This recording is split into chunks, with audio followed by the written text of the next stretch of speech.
Good morning, boys and girls. Okay, today we're going to start Bible lessons, and I'm going to start by explaining our memory verse and the way it's going to work. It's going to be from Exodus 14:14. The Lord will fight for you. You need only to be still. And every day I want you to come up with some creative way to help you learn that verse and to put it in your heart so that you can refer back to it. I really think it's a great verse for us to think about this week and the coming weeks as we deal with the things going on in this world. This is a wonderful verse too because Mrs. Gocher also has this verse in one of her songs. So I've linked that, and I hope that you'll listen to it and just put it in your heart. So we're going to be talking about Biblical Truth 9 today. Every day we'll be talking about a biblical truth. We've talked a lot about the foundation that God has set for us. And today we are reminded that God created all people in His image. Now, I want you to think of a time when you made a mistake. We all make mistakes. And I have made plenty of mistakes in the classroom. And sometimes I think y'all realize that I've made a mistake by the things that I might say as I'm teaching, and I get all tongue twisted, or sometimes I just forget to do something during our lesson. Is that really a sin? No, it's not. It's just an honest little mistake because we're not perfect. What about calling someone by the wrong name? We have lots of friends, and maybe you have a friend that's named April and one that's named Amy, and you just accidentally get their names mixed up. Or think about a time on a spelling test when you've spelt the word wrong. That wouldn't be considered a sin either. But what if you're outside and you're playing with your brother or your sister or even a friend, and you just punch them? You hit them. You're angry, you're upset. Would we consider that a sin? Yes. And what about at school? If you get in a fight, is that something that's just going to be overlooked, or do you think there's going to be a bigger consequence? I think, have a bigger consequence, probably going to the principal's office and then having to call mom and dad. Those are bigger issues that are considered sin. Now, do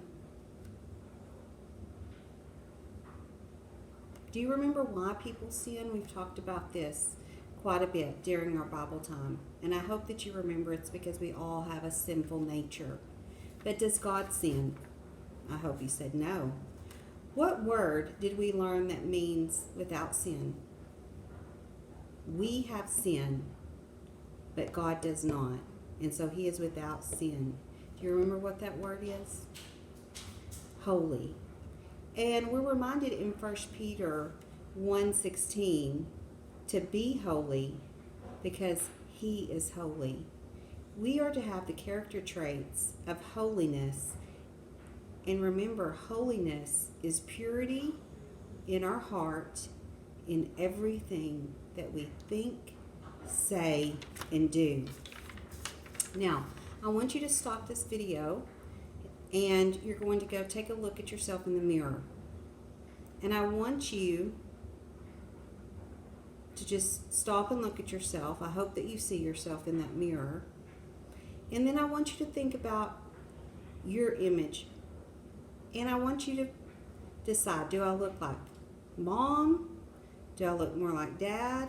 Or am I really just a combination of both? When you look like someone, you bear their image. And so this is called image bearing. Now, remember I said that Biblical Truth 9 reminds us that God created all people in His image. So even though you may look more like mom or more like dad or a combination of both, in the grand scheme of things, you are created in God's image. Now, we were called and we know that we are created in God's image. So, do you remember how we bear God's image? We've talked about these things. How are we like God? I hope you remember that we have a mind and emotions like God. We have the will to make choices like God. And we know right from wrong like God. That's how we know that we bear His image. And image bearing is building a relationship of harmony with myself as I become more like God. Building a relationship of harmony with myself. Because remember, the opposite of harmony is disharmony. And sin creates disharmony.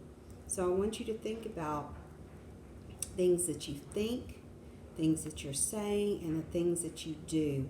Is that bringing you closer to being the image bearer that God has in mind?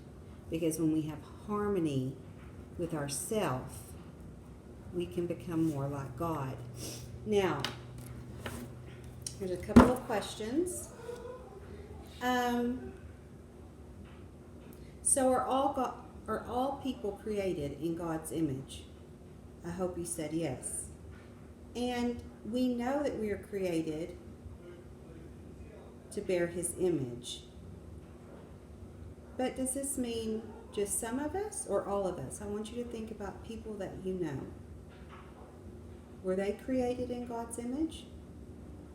Are people with other skin colors created in God's image? Yes, of course. Does God love both the rich and the poor? Of course. Does He love the student who gets the good grades and the student who gets the bad grades? Yes.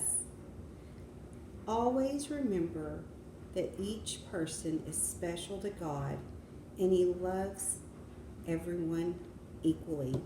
Now, I want you to find your workbook that I sent home, and I want you to turn to Biblical Truth 9 and work through that. If you need mom or dad or someone to help you with that, that is totally fine. But this is your homework for today, to finish Biblical Truth 9 in your purple book. I hope you'll have a wonderful day.